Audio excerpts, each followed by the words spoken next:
Hello guys, I hope I am audible right now. There is some problems. Well, I hope I am audible to everyone. Good evening everyone. Good evening. उम्मीद है कि मेरी आवाज अब आप लोगों को सुनाई दे रही होगी. Hello guys. Okay, done. Good evening Kushum. Good evening everyone. अब ऑडिबल है, आवाज मेरी आप लोगों को सुनाई दे रही है. वेल, चलिए प्रोसीड करते हैं आगे. Now I am audible. Well, top educator से पढ़ने का मौका मिलता है. आप किसी भी सब्जेक्ट से प्रिपरेशन करना चाह रहे हो, चाहे आप लाइफ साइंस से प्रिपरेशन करना चाह रहे हो या केमिकल साइंस से प्रिपरेशन करना चाह रहे हो या मैथमेटिकल साइंस से प्रिपरेशन करना चाह रहे हो या आप फिजिकल साइंस से प्रिपरेशन करना चाह रहे हो, सारे एजुकेटर आपको प्रोवाइड किए जाएंगे. Good evening Gomti. Good evening everyone. कहाँ रहते हो आप सभी लोग? डेली लाइव क्लासेस प्रोवाइड की जाती है जिसमें आप अपने एजुकेटर से इंटरेक्ट करके डायरेक्ट क्वेश्चंस पूछ सकते हो, लाइव पोल में पार्टिसिपेट कर सकते हो, लाइव टेस्ट एंड क्विजेज आपको प्रोवाइड की जाती है, अनलिमिटेड एसेस आपको प्रोवाइड की जाती है वेल एग्जाम सिलेबस के थ्रू कोर्सेज का, साथ ही साथ unlimited live and recorded courses का, जो आपके लिए काफी ज्यादा हेल्पफुल होता है. अनअकैडमी सब्सक्रिप्शन लेने के लिए सबसे ज्यादा इंपॉर्टेंट है अनअकैडमी लर्निंग ऐप डाउनलोड कर लीजिए. अनअकैडमी लर्निंग ऐप डाउनलोड कर लेके आप अपना कोर्स सेलेक्ट कर लीजिए. CSIR UGC net course select करने के बाद अगर आपको प्लस सब्सक्रिप्शन परचेज करना है तो इसे सब्सक्राइब कर लीजिए. अगर आइकनिक परचेज करना है तो आइकनिक को सब्सक्राइब कर लीजिए. प्लस में आपको India best educator interactive live classes, structure course and PDF and live test and quizzes provide की जाएगी. 24 मंथ के प्लस कोर्सेज की फीस 20,000 रुपीज है. 12 मंथ के प्लस कोर्स की फीस 14,500. 6 मंथ के कोर्स की फीस 11,600 एंड अगर आप 3 मंथ में इंटरेस्टेड हो तो 6,250 रुपीज फीस है. No cost EMI option available है. 6 मंथ, 12 मंथ एंड 24 मंथ के कोर्सेज पे रेफरल कोड अप्लाई करोगे आप AKRISS10 तो आपको इन फीस स्ट्रक्चर्स पर मैक्सिमम डिस्काउंट मिलेगा. आगे बात करें तो अगर आपको आइकैनिक लेना है तो आइकैनिक के 24 मंथ कोर्स की फीस 45,000 रुपीज है. 12 मंथ के कोर्स की फीस 26,000 रुपीज है. 6 मंथ के कोर्स की फीस 18,000 रुपीज है. रेफरल कोड मेरा AKRISS10 है. यहाँ पर भी अगर आप यूज करेंगे तो आपको इन फीस स्ट्रक्चर पर मैक्सिमम डिस्काउंट मिलेगा और साथ ही साथ नो कॉस्ट EMI ऑप्शन यहाँ पे भी अवेलेबल है. प्रोफाइल कंप्लीट करने के बाद पेमेंट आप अपने डेबिट कार्ड, क्रेडिट कार्ड से कर सकते हैं, रजिस्टर्ड UPI ID से कर सकते हैं, इंटरनेट बैंकिंग है उससे कर सकते हैं. अगर आपने EMI ऑप्शन सेलेक्ट किया है you can also pay with using your debit as well as a credit card. दोनों सब्सक्रिप्शन के बारे में बात कर लिया है. प्लस और आइकैनिक, ये आइकैनिक के एक्स्ट्रा फीचर है जिसमें personal coach, personalised doubt solving facility, preparatory study material, SOP and interview की तैयारी की जाएगी. बाकी ये कॉमन फीचर है जहां पे India best educator interactive live classes, structure course and PDF, live test and quizzes provide किए जाएंगे आप सभी लोगों को. मेगा ऑफर चल रहा है सभी एस्पायरेंट्स के लिए. 6 मंथ का कोर्स परचेज करोगे 1 मंथ एक्स्ट्रा, 24 मंथ का कोर्स परचेज करोगे 3 मंथ एक्स्ट्रा. ऑफर जो एप्लीकेबल है प्लस सब्सक्रिप्शन पे एप्लीकेबल है. ऑफर 25 से 31 अक्टूबर तक रहेगा. तो इस ऑफर का पूरा फायदा उठाइए एंड एन अप्रोप्रिएट अपॉर्चुनिटी है. एन अप्रोप्रिएट कंटेंट आइडेंटिफाई करिए, वीडियो में क्लेम करिए और प्राइज जीतिए. क्लेम करने के लिए जो फॉर्म है वो डिस्क्रिप्शन बॉक्स में आप लोगों के लिए अवेलेबल है. Good evening everyone. Good evening Gomti, Manoj, आरजू, एवरीवन गुड इवनिंग. वेल, तो चलिए आगे बात करते हैं. And don't forget to participate in my special classes. आज रात को 9 बजे पार्टिसिपेट करना मत भूलिएगा. आप लोगों के लिए स्पेशल क्लासेस होगी ऑर्गेनिक केमिस्ट्री की, जिसमें हम लोग क्वेश्चन प्रैक्टिस करेंगे. तो don't forget to join me at 9 PM and join करिए और ढेर सारे फायदा उठाइए. अवेल, कुछ क्लासेस बची हैं इसकी, बस ये खत्म होने वाला है. खत्म होने के बाद हम लोग कल जो स्टॉप हुए थे, कल किसके बारे में बात कर रहे थे, कुछ इमरजेंसी आ गई थी जिस वजह से क्लास जो है वो स्टॉप करनी पड़ी थी सडन. वेल, आगे बात करते हैं तो हम लोग डिस्कशन करते हैं. सेकेंडरी अल्कोहल के बारे में बात कर रहे थे. सेकेंडरी अल्कोहल के बारे में बात कर रहे थे. टर्शियरी अल्कोहल के बारे में डिस्कशन किया था कि ये जो है ना तो M-1 पीक देगा, ना M-2 पीक देगा, ना M-3 पीक देगा. ठीक है. अब हम बात करते हैं कि जो अल्कोहल की जो बेस पीक आती है वो कैसे आती है. अल्कोहल की बेस पीक के लिए कौन सा फ्रेगमेंटेशन है जो रिस्पॉन्सिबल है. अगर आपके पास कोई भी अल्कोहल मिलेगा तो आप कितने मास चार्ज रेशियो पे पीक प्रेजेंट है, जिसके बेस पे आइडेंटिफाई कर सकते हो कि यहाँ पे अल्कोहल है. ओके. वेल, ठीक है. टर्शरी अल्कोहल के बारे में डिस्कशन किया था हम लोगों ने और ये कंक्लूजन निकाल लिया था कि टर्शरी अल्कोहल जो है आपका ना तो M-1 पीक देगा, ना M-2 पीक देगा और ना ही M-3 पीक देगा. ठीक है. तो बात कर रहे हैं बेस पीक के बारे में कि टर्शियरी अल्कोहल बेस पीक कैसे देगा। तो बेस पीक जो आपका अल्कोहल है, अल्कोहल वो कैसे देगा, बीटा होमोलाइसिस के थ्रू देगा। होमोलाइसिस मतलब समझ रहे हो, फ्री रेडिकल क्लीवेज हो रहा है। कैसा हो रहा है, बीटा होमोलाइसिस जब होगी तो बीटा होमोलाइसिस होने के बाद जो मास चार्ज रेशियो होगा, उस मास चार्ज रेशियो पे ये क्या देगा, बेस पीक देगा। फॉर एग्जांपल जैसे मैं बात करूं, अगर हम यूज कर रहे हैं किसके बारे में, RCH2OH यूज कर रहे हैं, ठीक है, इसका इलेक्ट्रॉनिक बम्बार्डमेंट करा रहे हैं, इलेक्ट्रॉनिक बम्बार्डमेंट करा के इसे हम आयोनाइज्ड कर रहे हैं। आयोनाइज्ड जब आप कराओगे तो किसका आयोनाइजेशन होगा, RCH2, ऑक्सीजन का लोन पेयर जाएगा, ये पॉजिटिव चार्ज। आपको बीटा होमोलाइसिस करानी है। अभी तक हम लोगों ने किसके बारे में बात किया था, कार्बन हाइड्रोजन बॉन्ड के बारे में बात किया था। ये जो है, ये सारी पीक्स जो है, ये आपकी सेकेंडरी पीक हैं, जिनके बेस पे आप आइडेंटिफाई कर सकते हो कि यहाँ पे अल्कोहल हो सकता है। वैसे हम बात करें तो कार्बन हाइड्रोजन बॉन्ड को तोड़ने के लिए ज्यादा एनर्जी देनी पड़ेगी in comparison to carbon carbon bond के, ठीक है। तो अगर इसके बारे में बात करें तो ये आपका जो कार्बन है, इसके रेस्पेक्ट में अगर हम लोग डिस्कशन करते हैं, तो ये जो आपका है बीटा कार्बन, इसके बीच का जो बॉन्ड है, इसकी होमोलाइसिस हो जाए। इसकी होमोलाइसिस होके किसका फॉर्मेशन करेगा, फ्री रेडिकल फॉर्मेशन करेगा। वो फ्री रेडिकल कपल होके फर्दर आपका जो है पीक दे दे। ये आर रेडिकल बाहर निकला, और आर रेडिकल बाहर निकल के आपका किसका, CH2 रेडिकल का, और CH2 रेडिकल के बाद O रेडिकल और इसका फॉर्मेशन कर दिया। अब इन दोनों के बीच में कपलिंग हो जाए, और कपलिंग होके किसका फॉर्मेशन कर ले, CH2, और साथ ही साथ क्या, डबल बॉन्ड O। ये चीज, ये जो कटायन आपका बनेगा, that is a responsible for base peak. और जब हम इसके मास चार्ज रेशियो के बारे में बात करेंगे तो M/Z रेशियो इसका क्या होगा, 31। 31 कार्बन का 12 है, 12, 12 प्लस 2 14 प्लस 16 30 प्लस 1 31 मास चार्ज रेशियो पे अगर आपको कोई पीक मिल रही है, तो ये जान जाना कि यहाँ पे किसकी प्रेजेंस है, अल्कोहल की प्रेजेंस है। और जो ये सिग्नल आ रहा है वो किसकी वजह से आ रहा है, बीटा होमोलाइसिस की वजह से आ रहा है।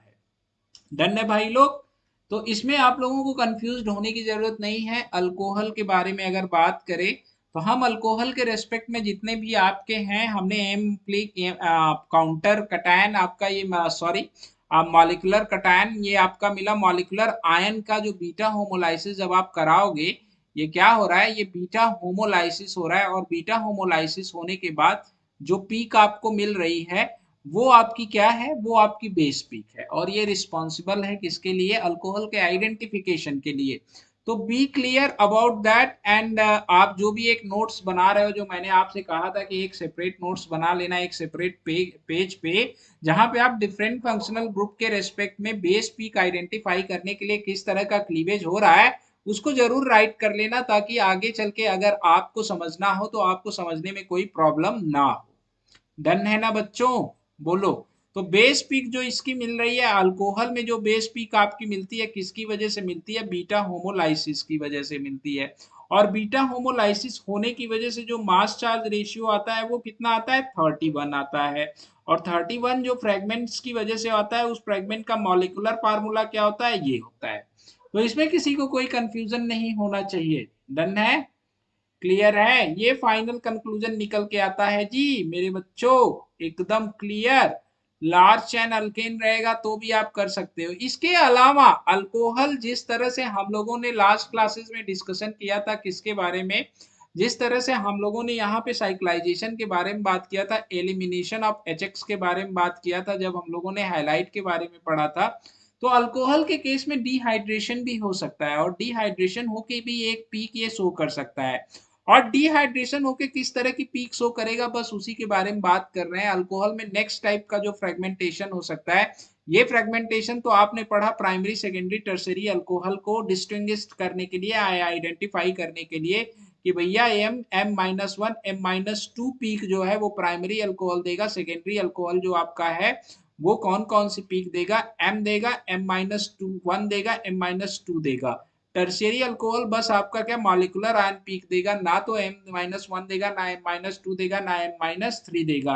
और साथ ही साथ बेस पीक के बारे में भी डिस्कशन कर लिया कि जनाब जब बेस पीक के बारे में बात करेंगे तो बेस पीक जो आएगी वो बेस पीक बीटा होमोलाइसिस की वजह से भी, के वजह से ही आएगी, जिसका मास चार्ज रेशियो ये होगा। अब ये डिपेंड करता है, यहाँ पे अगर कोई और सब्स्टिट्यूएंट्स प्रेजेंट रहेगा तब वाली कहानी अलग है, बट बेसिकली हम नॉर्मल बात कर रहे हैं, ठीक है। बाकी अगर आपको कोई अल्कोहल दे दिया जाएगा, जैसे मैं आपसे पूछूं कि इसकी बेस पीक कितने पे आएगी, फॉर एग्जांपल मैं आपको एक एग्जांपल देता हूं और आपसे मैं पूछता हूं कि मेरे भाई ये बताओ कि इसकी बेस पीक कितने पे आएगी, तो आप सभी लोग बताइएगा, ठीक है।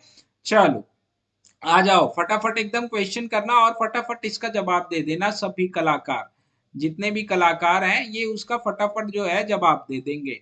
अगर मैं आपसे पूछूं कि इसकी जो बेस पीक है वो कितने पे आएगी, तो मास चार्ज रेशियो कैलकुलेट करके आप सभी कलाकारों को बताना है कि इसकी जो बेस पीक है वो कितने पे आएगी। कमेंट करिएगा, टर्शियरी अल्कोहल है। सभी लोग देखते हैं कौन कितने अपने दिमाग का इस्तेमाल करता है और बेस पीक के रेस्पेक्ट में अपना कॉन्सेप्ट बता देता है।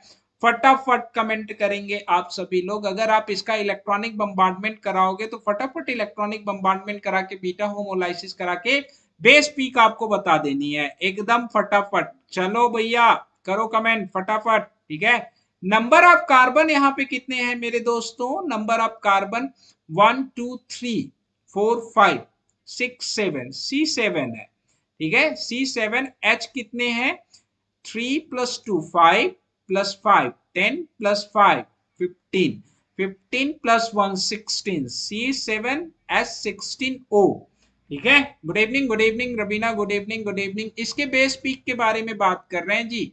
और जब बेस पीक बात कर रहे हैं तो बेस पीक किसकी वजह से आएगा, जब आप इलेक्ट्रॉनिक बम्बार्डमेंट कराओगे तो आपके इलेक्ट्रॉनिक बम्बार्डमेंट कराने की वजह से क्या होगा, देखो भैया आजकल बहुत गड़बड़ सड़बड़ चल रहा है, बच बचा के रहियो। यहाँ क्या पॉजिटिव चार्ज ये कटायन, अब आपने क्या कराना है जी, बीटा होमोलाइसिस कराने हैं, सारे आपके इक्विवेलेंट है जी, किसी एक से बीटा होमोलाइसिस करा दो। जैसे मैं इसी से अगर बीटा होमोलाइसिस कराता हूं तो इससे बीटा होमोलाइसिस करा के मैं क्या बाहर निकाल रहा हूं, CH3CH2, ये रेडिकल मैं बाहर निकाल रहा हूं। मेरे पास बच क्या रहा है भैया, मेरे पास बच क्या रहा है, मेरे पास जो बच रहा है वो ये बच रहा है कार्बन, ठीक है। कार्बन पे क्या रेडिकल और क्या ये, और साथ ही साथ आपका क्या बच रहा है OH। जो करने वाले हैं उन्होंने कर लिया होगा, गेम बजा दिया होगा इस क्वेश्चन का, जो नहीं करने वाले हैं वो सोच रहे होंगे। कपलिंग आप करा दो। अब जब आप कपलिंग कराओगे तो किसकी वजह से, carbon carbon double bond OH, ये कटायन जो होगा वो रिस्पॉन्सिबल किसके लिए होगा, this cation is responsible for base peak. इसके मॉलिक्यूलर फार्मूला के बारे में बात करें तो भैया निकल क्या जा रहा है, यहाँ पे 2 कार्बन निकल रहे हैं, 5 हाइड्रोजन निकल जा रहे हैं। तो इसका मॉलिक्यूलर फार्मूला क्या हो जाएगा, C5H11 हो जाएगा, और क्या हो जाएगा OH। ना बेटा ना ना ना ना ना, यहाँ तक जब बीटा होमोलाइसिस करा लोगे तब आप देखो C5H11 वो डिपेंड कर रहा है, ये जब भी आपका देगा बीटा होमोलाइसिस की वजह से देगा, ये ध्यान रखियो, ठीक है। किसकी वजह से देगा, ये बीटा होमोलाइसिस की वजह से जो पीक देगा वो कितने पे देगा ये पूछ रहे हैं, इसके बारे में बात कर रहे हैं, ठीक है। डन है, होमोलाइसिस की वजह से जो बेस पीक देगा वो कितने पे देगा इसके बारे में बात कर रहे हैं। इस मॉलिक्यूलर फार्मूला के रेस्पेक्ट में जब मास चार्ज के बारे में बात करोगे तो आपको एलिमिनेट कितना कर देना है भैया, 12 24 एंड 5 29 आप एलिमिनेट कर दोगे, किसमें से, ये टोटल है उसमें से 29 एलिमिनेट कर दोगे तो आपका क्या आ जाएगा, 60 + 11 प्लस 60 + 11, ये OH नहीं होगा ना, 3 3 2 5, 60 + 11 + 16 कितना हो जाएगा आपका, 71 + 16 87 पे आएगा, ठीक है। बीटा होमोलाइसिस की वजह से जो M/Z आएगा वो कितना आएगा, 187 पे आएगा। ऐसे ही क्वेश्चंस आपको मिलेंगे। आप सभी लोग इतने तेज तर्राक हो चुके हो कि आप सभी लोग करा सकते हो। नाउ हम डिस्कशन करते हैं डिहाइड्रेशन के बारे में, डिहाइड्रेशन के बारे में बात करते हैं, नेक्स्ट टाइप ऑफ फ्रेगमेंटेशन के बारे में बात करते हैं। वेरी गुड कुसुम, नेक्स्ट फ्रेगमेंटेशन के बारे में बात करते हैं। क्या है नेक्स्ट फ्रेगमेंटेशन, आपका डिहाइड्रेशन है। अब जब डिहाइड्रेशन के बारे में आप लोग बात करोगे, ठीक है, डिहाइड्रेशन के बारे में जब आप बात करोगे, जैसे फॉर एग्जांपल मेरे पास क्या है, CH2 है, और CH2 के साथ क्या है, CH2 जुड़ा हुआ है, ये CH2N है, इसके साथ क्या जुड़ा हुआ है, CH2 जुड़ा हुआ है, ठीक है। CH2 के साथ क्या जुड़ा हुआ है, H जुड़ा हुआ है। और इसके साथ क्या जुड़ा हुआ है, आपका OH जुड़ा हुआ है। डिहाइड्रेशन प्रोसेस क्या है उसको समझते हैं। हम लोगों ने उसके बारे में बात किया था, शायद आप लोगों को याद हो। इसका इलेक्ट्रॉनिक बम्बार्डमेंट मैंने करा दिया है। जिन लोगों ने भी मेरी उस क्लास में पार्टिसिपेट किया रहा होगा, कौन सी क्लास में पार्टिसिपेट किया रहा होगा, जब हम हैलाइट के बारे में डिस्कशन कर रहे थे उस क्लास में अगर आपने पार्टिसिपेट किया होगा तो आपको सारा का सारा कॉन्सेप्ट बहुत अच्छी तरीके से समझ में आ जाएगा। एक्चुअल में हो क्या रहा है, यहाँ पे फ्री रेडिकल एलिमिनेशन करा रहे हैं जी, फ्री रेडिकल एलिमिनेशन करा रहे हैं। फ्री रेडिकल इधर, फ्री रेडिकल इधर। जब आप फ्री रेडिकल एलिमिनेशन करा रहे हो तो किसका एलिमिनेशन करा रहे हो, वाटर मॉलिक्यूल का एलिमिनेशन करा रहे हो भैया। डन है। किसका एलिमिनेशन करा रहे हो आप, वाटर मॉलिक्यूल का एलिमिनेशन करा रहे हो। और वाटर मॉलिक्यूल का एलिमिनेशन कराने के बाद आप किसका फॉर्मेशन कर रहे हो, ये आप देखिएगा।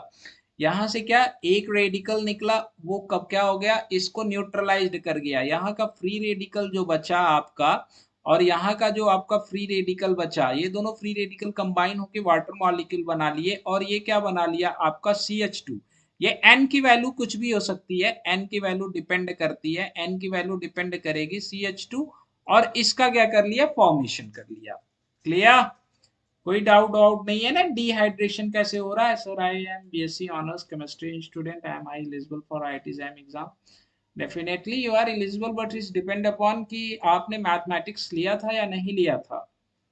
शगुन मिश्रा, शगुन मिश्रा, आप मैथमेटिक्स बैकग्राउंड से हो, इधर आप बायोलॉजी से हो, ये मैटर करता है कि आप क्या, मतलब किससे। BSc ऑनर्स में आपका क्या क्या है, टॉपिक क्या क्या है, सब्जेक्ट क्या क्या है, ठीक है।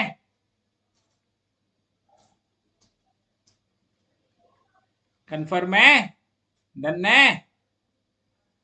तो ये डिहाइड्रेशन ऑफ अल्कोहल की वजह से भी एक सिग्नल आपका आ सकता है। यहाँ पॉजिटिव कटायन बना लेना है आप, ठीक है। तो इसमें कंफ्यूज्ड होने की जरूरत नहीं है। Next, now we are move toward carbonyl compound. फटाफट इसे खत्म करते हैं, इसने बहुत टाइम ले लिया।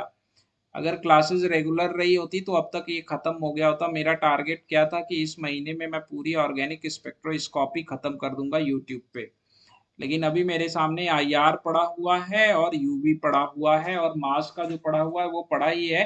क्वेश्चन प्रैक्टिस पड़ी हुई है। जब तक IR के कॉन्सेप्ट ना बता पाए तब तक क्वेश्चन प्रैक्टिस कराना थोड़ा सा मुश्किल है। तो कार्बोनिल कंपाउंड में सबसे पहले हम लोग डिस्कशन करते हैं किसके बारे में, एल्डिहाइड के बारे में बात करते हैं।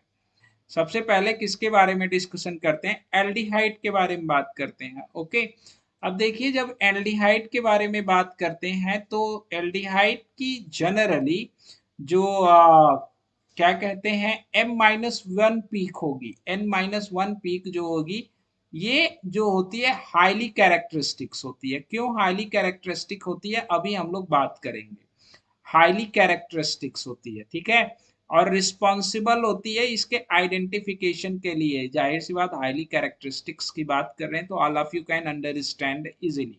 M-1 पीक का क्या मतलब है कि इफ वी हैव क्या, अगर मेरे पास ये फ्रेगमेंट्स है, if I have this fragments, तो इसका मैं इलेक्ट्रॉनिक बम्बार्डमेंट अगर मैं करा रहा हूं तो आप सभी लोगों को इजीली पता है कि लोन पेयर इलेक्ट्रॉन जो है वो डीलोकलाइज, मतलब वो इजेक्ट होंगे। और लोन पेयर इलेक्ट्रॉन इजेक्ट होके किसका फॉर्मेशन होगा, इस फ्रेगमेंट का फॉर्मेशन होगा। अब ये आपका क्या है, एम है, ये आपका क्या है, एम है, ठीक है। ये आपका क्या है, पेरेंट कटायन है, मतलब मॉलिक्यूलर कटायन है। अब ये मॉलिक्यूलर कटायन के बारे में बात करें तो M-1 से क्या मतलब है कि वन का जो है मास चार्ज रेशियो में वन का क्या हो रहा है, वन की कमी आ जा रही है। वो वन की कमी कैसे आ रही है, ये हाईली कैरेक्टरिस्टिक्स क्यों है, इसके बारे में ही हम लोग डिस्कशन कर रहे हैं, ठीक है। होगा यहाँ पे क्या कि फ्री रेडिकल जो है होमोलाइसिस हो जाए, किसकी होमोलाइसिस हो जाए, इसकी होमोलाइसिस होके H रेडिकल बाहर निकल जाए और इस सेंटर पे आपका क्या पड़ा रहे, ऑक्सीजन के साथ पॉजिटिव चार्ज और रेडिकल, और ये रेडिकल, ठीक है। और यहाँ पे H रेडिकल आपका बाहर निकल गया, ये फर्दर कपल करके क्या दे, आपकी फर्दर कपल करके ये फ्रेगमेंट बना ले। अब ये फ्रेगमेंट जो होगा आपका क्या होगा, स्टेबल होगा, ये स्टेबल होगा। और जब इस फ्रेगमेंट के बारे में बात करेंगे तो एक हाइड्रोजन निकल रहा है तो ये M-1 हो गया। M-1 पीक इस वजह से ही क्या होगी आपकी, हाईली कैरेक्टरिस्टिक्स होगी, ठीक है। हाईली जो आपकी क्या होगी, this peak is a highly characteristics. वैसे अगर ये कुछ भी हो सकता है, ये डिपेंड करता है आर आपका क्या है, तो आप एम निकाल सकते हो, एम बाई जेड आप सभी लोग एलिमिनेट कर सकते हो। डन है ना? तो please show Thums everyone, Rabina, कुसुम, सभी लोग। शगुन, शगुन आपने मेरी बात को सुना कि नहीं सुना? मैंने आपसे पूछा कि आपने एमएससी और बी इंटर में क्या लिया था, मैथमेटिक्स है आपका, क्या बायोलॉजी बैकग्राउंड से हो? देन मैं बताऊं आपको कि आप कर सकते हो कि नहीं कर सकते, या कर नहीं सकते तो आपको क्या करना चाहिए। ओके, तो ये आपकी जो मिलेगी, ये M-1 पीक मिलेगी एक हाइड्रोजन के होमोलाइसिस की वजह से। किसकी वजह से? होमोलाइसिस क्लीवेज की वजह से H रेडिकल जो है वो आपका बाहर निकलेगा और ये आपकी पीक मिलेगी। डन है ना जी सभी कलाकार? हाँ जी। Okay, well, now we are talking about another important type of concept. ये आपको एक चीज बहुत इंपॉर्टेंट है, आपको ध्यान रखनी है कि जब हम बात करेंगे बेस पीक के बारे में बात करेंगे, तो बेस पीक इसकी क्या क्या हो सकती है। Base peak can be M-1 भी हो सकती है, और M/Z रेशियो पे कितने आपको मिले, 29 रेशियो पे मिले। ये दो पीक बेस पीक हो सकती है। अभी M/Z 29 पे जो आपको पीक मिल रही है वो कैसे मिल रही है, इसके बारे में अब हम लोग डिस्कशन करेंगे। ओके, चलिए, बी रेडी एवरीवन। वेल, देखो आप बहुत ध्यान से मुझे सुनना। यहाँ पे जो होमोलाइसिस हो रही है कार्बन हाइड्रोजन बॉन्ड की हो रही है, इसकी स्ट्रेंथ ज्यादा होगी। अगर ये M/Z 29 पे कौन सी पीक कैसे मिलेगी, जैसे हमारे पास यही वाला अगर फ्रैगमेंट है, we have a same fragment, ठीक है, we have a same fragment. अगर मैं इसके ऊपर इलेक्ट्रॉनिक बम्बार्डमेंट करा रहा हूँ, इलेक्ट्रॉनिक बम्बार्डमेंट करा के मैं पेरेंट कटायन बना रहा हूँ, पेरेंट मॉलिक्यूलर आयन बना रहा हूं, ये पेरेंट मॉलिक्यूलर आयन बना रहा हूं, तो यहाँ पे पॉसिबिलिटी ये है कि इसका भी फ्रेगमेंट हो जाए। और जब इसका होमोलाइसिस होगा, इसके होमोलाइसिस होने की वजह से क्या, ओ रेडिकल और आपका क्या पॉजिटिव चार्ज, और यहाँ हाइड्रोजन यहाँ रेडिकल, ये दोनों आपस में कपल करके किसका फॉर्मेशन कर लें, ये दोनों आपस में कपल करके किसका फॉर्मेशन कर लें, इस फ्रेगमेंट का फॉर्मेशन कर लें। अब इस फ्रेगमेंट में क्या है, एक कार्बन है, एक ऑक्सीजन है और एक हाइड्रोजन है। जब आप इसके बारे में कंपेयर करोगे तो M/Z इसका कितना आएगा, M/Z जो आएगा आपका 29 आएगा। लेकिन अगर यहीं पे ये हाइड्रोजन का ऑब्स्ट्रैक्शन कर रहा है, H रेडिकल निकल रहा है, तो H रेडिकल निकलने की वजह से जो ये पीक दे रहा है, ये आपकी किस कौन सी पीक दे रहा है, M-1 पीक दे रहा है।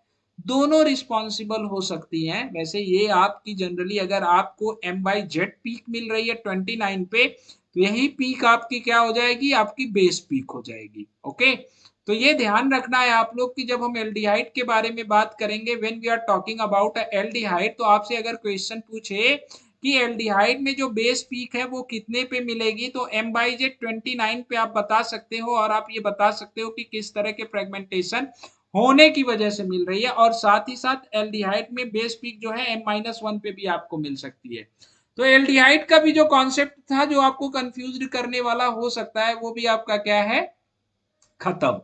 सिमिलरली अगर मेरे पास गामा हाइड्रोजन प्रेजेंस हो, if aldehyde have a long chain, if aldehyde have a long chain, अगर एल्डिहाइड के क्या है, लॉन्ग चेन है, if aldehyde aldehyde have have long carbon chain, long carbon चैन।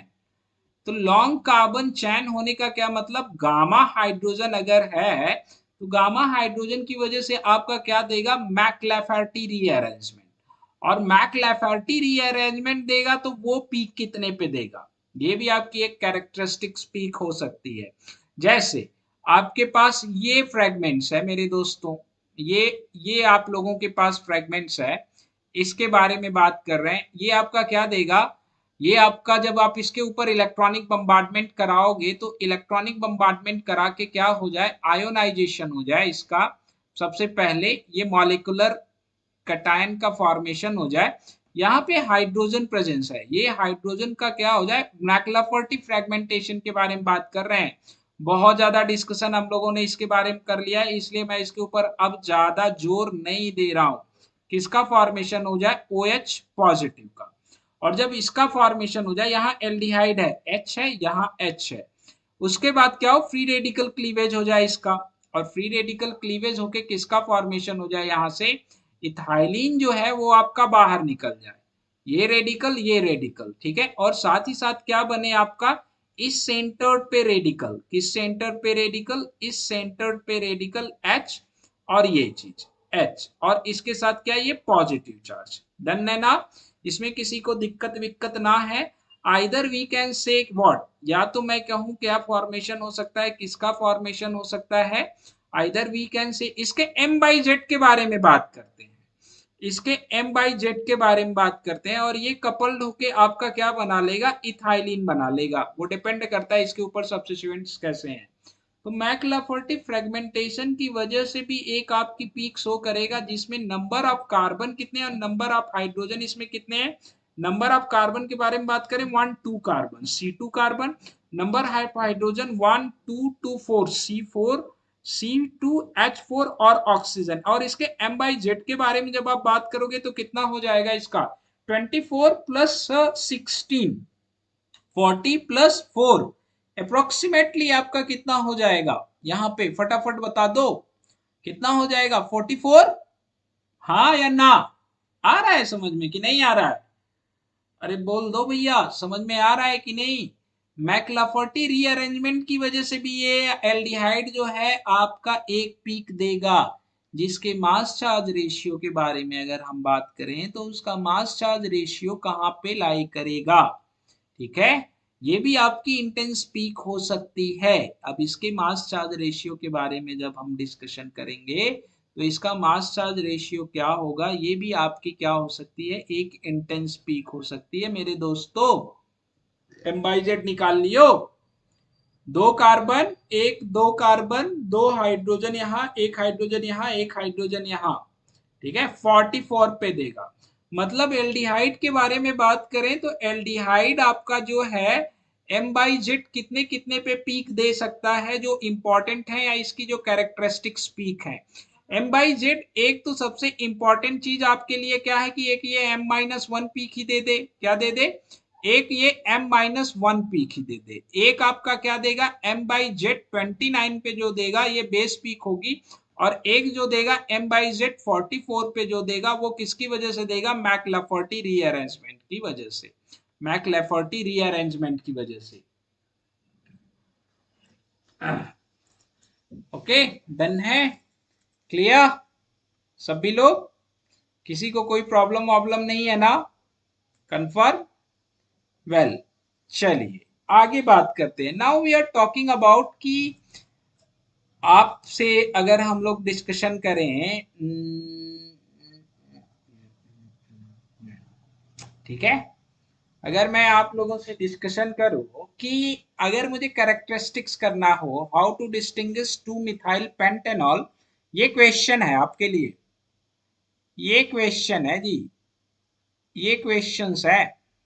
क्या क्वेश्चन है, हाउ टू डिस्टिंग्विश, ठीक है, या how to differentiate distinguish 2 methyl pentanol, 2 methyl pentanol, pentanol and 3 methyl pentanol and 3 methyl pentanol। कर सकते हो ये सवाल आप सभी लोग, how to distinguish 2 methyl pentanol and 3 methyl pentanol, all of you can differentiate between 2 methyl pentanol and 3 methyl pentanol। good evening Muskan, good evening everyone। हाँ बोलिए बोलिए, कर सकते हैं डिस्टिंग्विश। 2 methyl पेंटेनल के बारे में बात करें तो पेंटेनल आपका क्या है, ये 1 2 3 4 5, ठीक है, ये आपका क्या हो गया, 2 methyl पेंटेनल, 1 2 3 4, 1 2 3 4 5 होगा ना इसमें, ठीक है, 1 2 3 4 5, 2 methyl पेंटेनल। और एक आपका क्या हो गया भैया मेरे, 3 मिथाइल पेंटेनल। ये 2 मिथाइल पेंटेनल और 3 मिथाइल पेंटेनल में डिफ्रेंशिएट करना है। कर सकते हो आप 2 मिथाइल पेंटेनल और 3 मिथाइल पेंटेनल में। सबसे सिंपल वे है इन्हें डिस्टिंग्विश करने का, क्या कि आप मैक्लाफोर्टी फ्रैगमेंट्स देख लो। मैक्लाफर्टी फ्रैगमेंट्स के बारे में आप डिस्कशन कर लो। सबसे आसान तरीका है कि इसका मैक्लाफर्टी फ्रैगमेंट किसने पे आएगा, ठीक है, और इसका मैक्लाफर्टी फ्रैगमेंट किसने पे आएगा, ठीक है। हाँ बिल्कुल होगी, वो 8 पीएम पे नहीं होगी, 9 पीएम पे होगी, ठीक है। यस यस होगी आपकी क्लास एप्लीकेशन पे। तो इसके बारे में बात करते हैं, कैसे डिफ्रेंशिएट करेंगे। सबसे सिंपल तरीका है कि जब हम मैक्लाफोर्टी फ्रेगमेंटेशन कराएंगे, मैक्लाफोर्टी, और यहाँ पे भी क्या कराएंगे मैक्लाफोर्टी, तो दोनों में कितने कितने पे आएगा, कोई मुझे डिफ्रेंशिएट करके बता सकता है भैया मेरे। जब आप मैक्लाफोर्टी इसका कराओगे, ठीक है, तो कमेंट करो फटाफट, ये तो कर देना चाहिए फटाफट आप सभी लोगों को। इसको मैं कराऊं अगर मैक्लाफोर्टी फ्रैगमेंटेशन, ये चीज H 1 2 3 4 5 आपका क्या 2 मिथाइल है। जब आप इसके मैक्लाफोर्टी फ्रैगमेंटेशन के बारे में जब आप बात करोगे, तो इसका जब मैक्लाफोर्टी फ्रैगमेंटेशन होगा तो वो आपका कितना आएगा, उसकी वैल्यूज कितनी होगी, उसकी वैल्यूज कितनी होगी भैया मेरे। ये इसमें कोई दिक्कत नहीं है, मैं शॉर्ट में कर रहा हूं। कटायन और यहाँ हाइड्रोजन और यहाँ CH3, मॉलिक्यूलर फार्मूला के बारे में बात करें, कितने कार्बन, 1 2 3 कार्बन C3, और यहाँ पे क्या हाइड्रोजन, हाइड्रोजन कितने 1 2 3 हाइड्रोजन H3, और ऑक्सीजन कितना एक।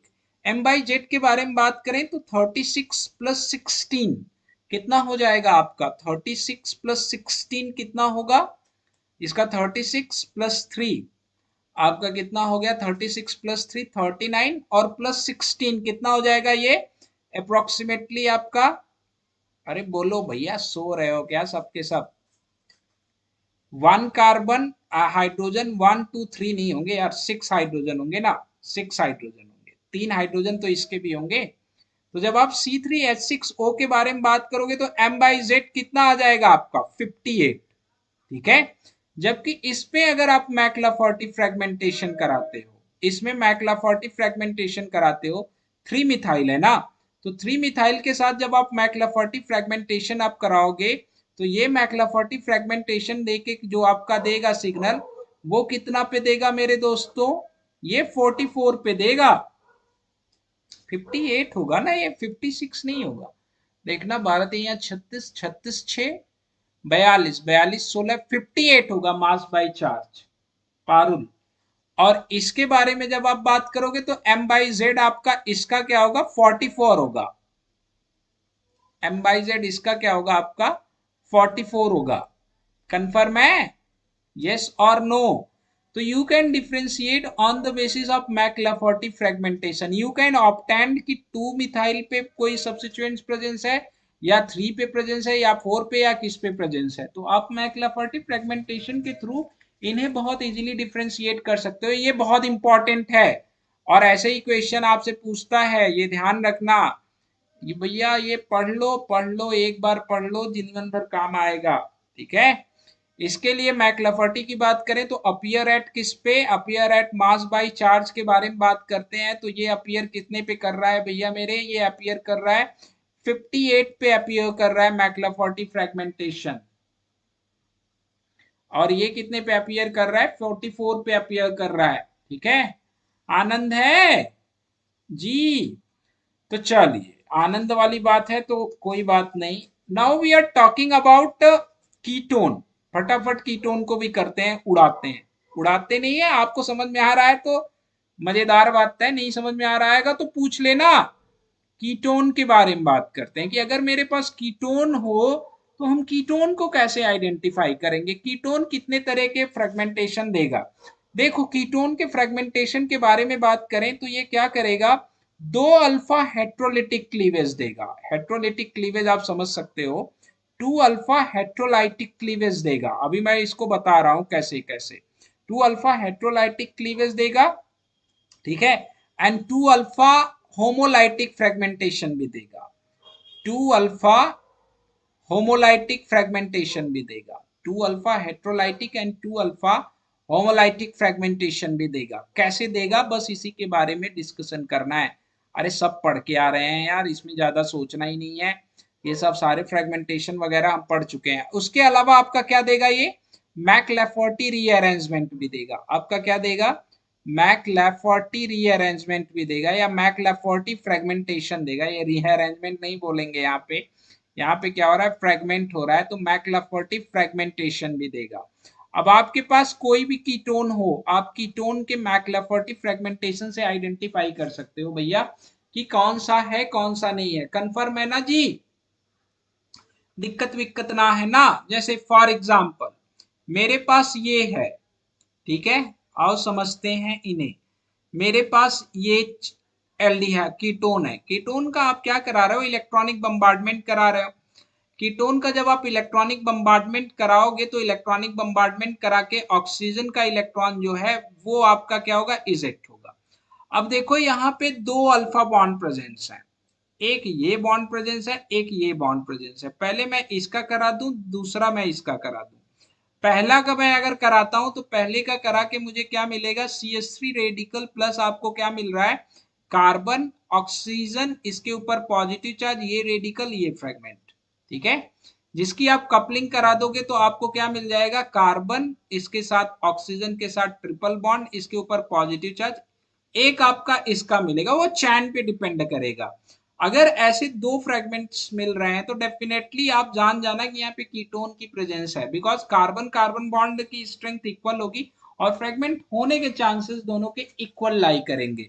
अगर मैं इसका फ्रेगमेंटेशन करा रहा हूं तो इसके फ्रेगमेंटेशन होने की वजह से आपका क्या बन रहा है, ये रेडिकल और ये रेडिकल प्लस आपका बाहर कौन निकल रहा है, आपका बाहर निकल रहा है CH2 radical, CH2 CH3 radical. भैया बाहर कौन निकल रहा है, CH2 CH3 रेडिकल, ठीक है।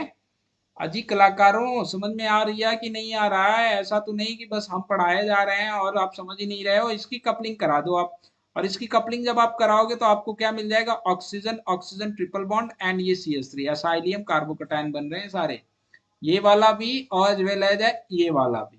तो ये दो अल्फा हेट्रोलिटिक क्लीवेज के लिए जब हम बात कर रहे थे तो there is a possibilities of two alpha homolytic या टू अल्फा हेट्रोलाइटिक। सिमिलरली अगर मैं आपसे पूछूं कि मैक्लाफर्टी फ्रेगमेंटेशन क्या देगा या कितने पे ये देगा, फॉर एग्जांपल मेरे पास ये है, ये फटाफट मास चार्ज रेशियो बताओगे आप लोग, फटाफट आप लोग मास चार्ज रेशियो बताओगे कि कितने मास चार्ज रेशियो पे मैक्लाफर्टी फ्रेगमेंट देगा। ये इलेक्ट्रॉनिक बम्बार्डमेंट आप करा रहे हो और इलेक्ट्रॉनिक बम्बार्डमेंट कराने के बाद आपको क्या करना है, सबसे पहले क्या करेगा, आयोनाइजेशन कर देगा।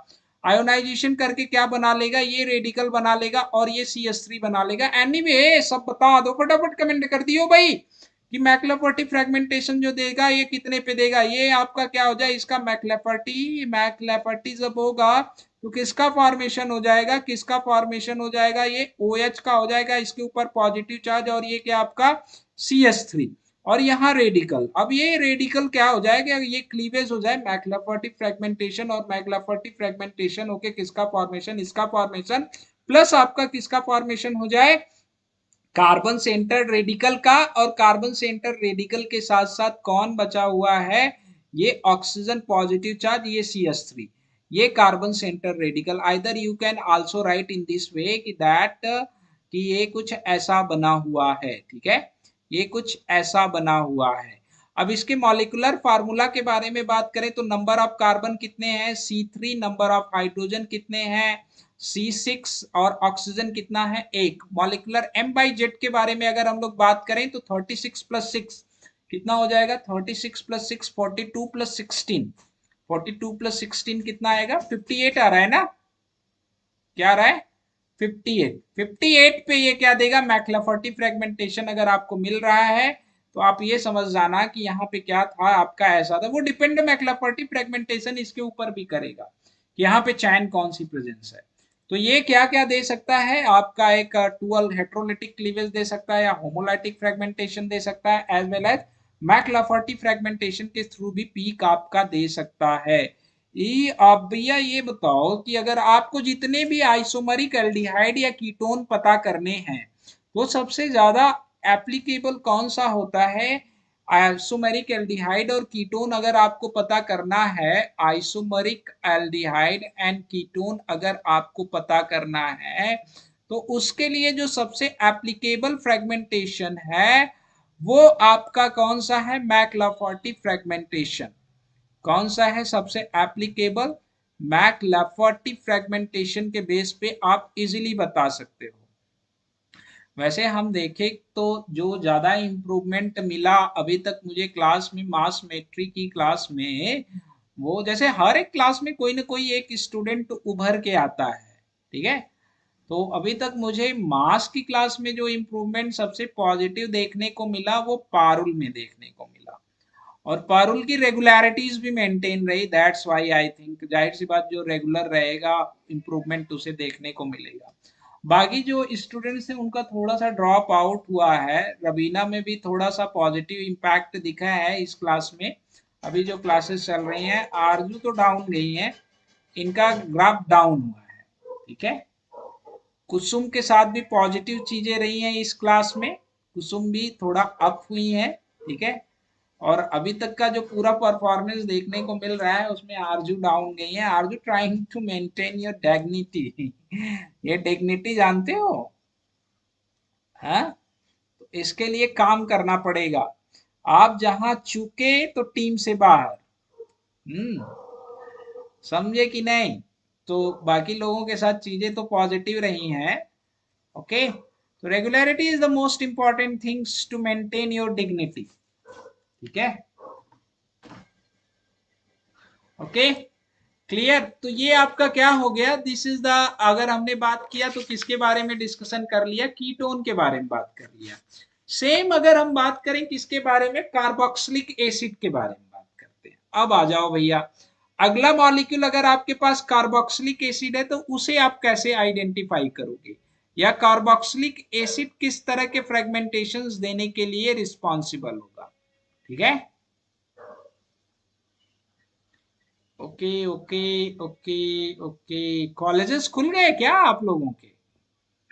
ठीक है, कार्बोक्सिलिक एसिड के बारे में बात करते हैं, ठीक है। अब ये कार्बोक्सिलिक एसिड बड़ी इंटरेस्टिंग चीज है, ठीक है। इसके बारे में बात करेंगे हम लोग, कार्बोक्सिलिक एसिड के बारे में बात करेंगे, ठीक है, ठीक है। जब हम कार्बोक्सिलिक एसिड के बारे में ओहो, ओके ओके, तो चलिए पहले कार्बोक्सिलिक एसिड के बारे में बात करते हैं। कोई बात नहीं, पढ़ाई पे ध्यान दीजिए, अच्छा ही बात है। कॉलेज वॉलेज अटेंड करिए। अब ये थोड़ा सा चैलेंजिंग टास्क हो जाता है, जैसे अब इस लास्ट मंथ मेरे लिए काफ़ी ज़्यादा चैलेंजिंग टास्क है। मेरे पूरे मंथ क्लासेस चली नहीं, I have only 9 to 10 days, तो there is a lot of challenge in front of me, with a lot of challenge in front of me with a unhealthy mind, ठीक है। So most important, how to managed by me I can't understand, but ये मुझे पता है, मुझे करना है तो करना है। अब कैसे करना है आई डोंट नो, बस करते जाना है भैया। जब जैसे करते करते जाओगे, टाइम जैसे निकलेगा आपको खुद पता चलेगा कि यार हमें जो करना था हमने तो वो कर लिया, ठीक है। इसके बारे में बात करते हैं। पहले आयोनाइजेशन होगा, आयोनाइजेशन होके इसका क्या हो, फ्री रेडिकल डिसोसिएशन या होमोलाइसिस हो रही है इसकी। होमोलाइसिस होके कौन बाहर निकल रहा है? O H radical. और आपका किसका फॉर्मेशन हो रहा है? कार्बन। कार्बन के ऊपर रेडिकल, डबल बॉन्ड, इसके साथ रेडिकल और ये पॉजिटिव चार्ज, और ये आपका क्या है? आर है। अब इसके बारे में अगर हम बात करें तो किसका फॉर्मेशन हो जाएगा? ऑक्सीजन, ऑक्सीजन ट्रिपल बॉन्ड, और ये आर, ये एसाइलियम कार्बोकटायन का फॉर्मेशन हो गया।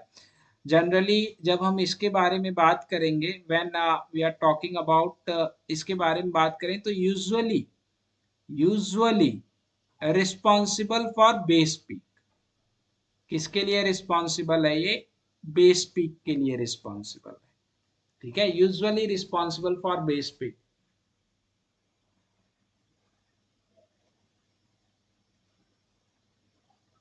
Thank you Priya, thank you thank you thank you. I hope काफी अच्छे से मैं आप लोगों को समझा पाऊँ। Thanks a lot, thanks a lot for your motivation. Okay, तो बात करें तो ये यूजुअली रिस्पॉन्सिबल किसके लिए है? बेस पीक के लिए। हाँ, ये प्रिया कंप्लीट है, ये 1 डेज और 2 डेज में आपका मास स्पेक्ट्रोमेट्री पूरा कंप्लीट है।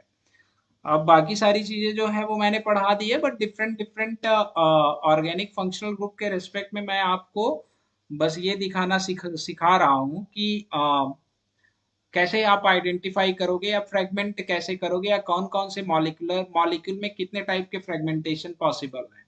बाकी सारे फ्रेगमेंटेशन तो पहले सिखा चुके हैं, तो बाकी ये सारी चीजें बस आप लोगों को सिखा रहे हैं। ओके, तो जनरली इसके बारे में बात करें तो appear as a base peak. Okay, next, another type of fragmentation also possible. ठीक है, ये फर्स्ट टाइप ऑफ फ्रेगमेंटेशन है। एक और फ्रेगमेंटेशन इसके बीच में पॉसिबल है, वो कौन सा है? We are talking about a second fragmentation. जब आप कार्बोक्सिलिक एसिड आप यूज कर रहे हो, OH, and this one is the R, हमने कार्बन ऑक्सीजन बॉन्ड ब्रेक किया। अगर कार्बन कार्बन बॉन्ड ब्रेक कर दें तो आप क्या कराओ? इलेक्ट्रॉनिक बम्बार्डमेंट करा लो, और इलेक्ट्रॉनिक बम्बार्डमेंट करा के, हाँ बिल्कुल, मैक्लाफर्टी हो गया है, पहले ही बता दिया है। अब ये बस खाली मैक्लाफर्टी का एप्लीकेशन कराते जा रहे हैं सारे जहां जहां पे हमें मिलना चाहिए। और जब हम बात करेंगे इसके बारे में, कुछ चीजें जो थोड़ा बहुत बची हुई हैं वो क्वेश्चन के साथ खत्म कर लेंगे। ठीक है, इलेक्ट्रॉनिक बम्बार्डमेंट कराओगे तो ये पॉजिटिव चार्ज, ये रेडिकल, और वैसे भी मैंने शायद बहुत टाइम ले लिया है मास पे। ठीक है,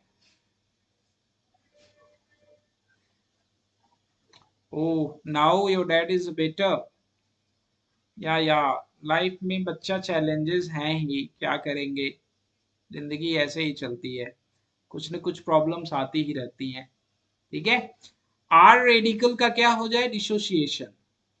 आर रेडिकल का डिसोसिएशन होके कार्बन सेंटर रेडिकल बन जाए, और ये रेडिकल और यहाँ पे क्या आपका पॉजिटिव चार्ज, और इसके साथ कौन जुड़ा हुआ है? OH। इन दोनों के बीच में कपलिंग हो जाए, और कपलिंग होके आपका किसका फॉर्मेशन हो जाए?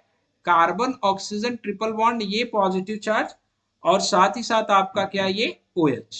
This one will be also responsible for signal. जब इसके बारे में हम लोग डिस्कशन करेंगे, इसके M/Z के बारे में बात करेंगे, तो इसका M/Z आपका कितना लाई करेगा बता सकते हो आप? 45 पे। कितना? 45 पे। अभी बढ़िया है। ओके ओके, चलो बच्चा, कोई बात नहीं, सब सही हो जाएगा। Don't lose your hope and don't lose your patience, everything will be fine. Okay, तो ये कार्बोक्सिलिक एसिड का जो आपको मिलेगा, अगर M/Z 45 पे भी आपको एक सिग्नल मिल रहा है, तो यू कैन इजिली आइडेंटिफाइड कि जो ये आपको मिल रहा है, ये आपको किसकी वजह से मिल रहा है? कार्बोक्सिलिक एसिड प्रेजेंट है, और कार्बोक्सिलिक एसिड में जो होमोलाइसिस हो रही है वो कार्बन कार्बन बॉन्ड की होमोलाइसिस होने की वजह से हमें ये सिग्नल मिल रहा है। अदरवाइज अगर आपका इसकी वजह से मिल रहा है तो ये डिपेंड करेगा आर आपका क्या है। अगर R is equal to CH3 है, तो यू कैन आल्सो काउंट कि ये CH3 के रेस्पेक्ट में M/Z आपका क्या होगा। ठीक है, ठीक है, ओके, क्लियर एवरीवन, डन? इसमें कोई प्रॉब्लम वॉब्लम ना है किसी को? ठीक है, तो ये इस तरह के फ्रेगमेंटेशंस हो सकते हैं जिससे आपको ये पीक मिल सकती है। कंफर्म है? तो बाकी अब हम लोग डिस्कस करेंगे किसके बारे में? एस्टर के बारे में। आपका एस्टर बच रहा है, आपका अमाइड बच रहा है, आपका एनहाइड्राइड बच रहा है, एनहाइड्राइड बच रहा है, एस्टर बच रहा है, अमाइड बच रहा है, एनहाइड्राइड बच रहा है, अमीन बच रहा है। अमीन के बारे में डिस्कशन नहीं किया है।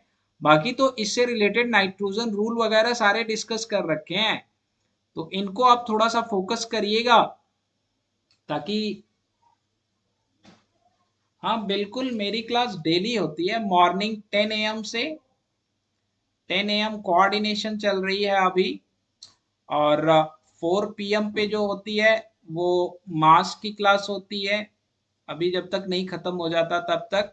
और उसके बाद जो है 5:30 PM पे जो क्लास चल रही है वो सोल्यूशन चल रहा है कैरोथर का। तो ये डेली क्लासेस चल रही हैं, यू कैन पार्टिसिपेट। एंड रात को 9 बजे 9 PM पे जो आपको क्लासेस मिलेंगी वो क्वेश्चन प्रैक्टिस की क्लास मिलेंगी, बट ये अनअकैडमी एप्लीकेशन पे मिलेंगी और ये आपके लिए फ्री है, ये स्पेशल क्लासेस हैं, ठीक है, स्पेशल क्लासेस आपके लिए फ्री हैं। और दोपहर में 1 बजे से 1 PM से 3 PM तक मैं आपसे मिलता हूं प्लस क्लासेस में। तो पूरे दिन मैं आप लोगों के साथ हूं, वोल डे हम लोग आपके साथ हैं। ओके, तो मिलते हैं फिर 5:30 PM पे नेक्स्ट क्लास में कैरोथर के सोल्यूशन के साथ। तब तक के लिए बाय बाय। यस डेफिनेटली इसी चैनल पे, ये सारी क्लासेस इसी चैनल पे हैं, यूट्यूब की क्लासेस ये सब इसी चैनल पे हैं।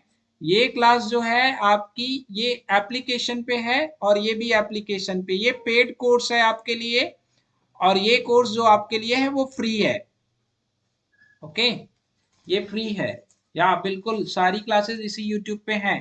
आप 9 PM की क्लास ज्वाइन करिए, ये बहुत बेनिफिशियल होगी आपके लिए, जहां हम लोग क्वेश्चन प्रैक्टिस कर रहे हैं अभी। तो मिलते हैं फिर नेक्स्ट क्लास में, तब तक के लिए बाय।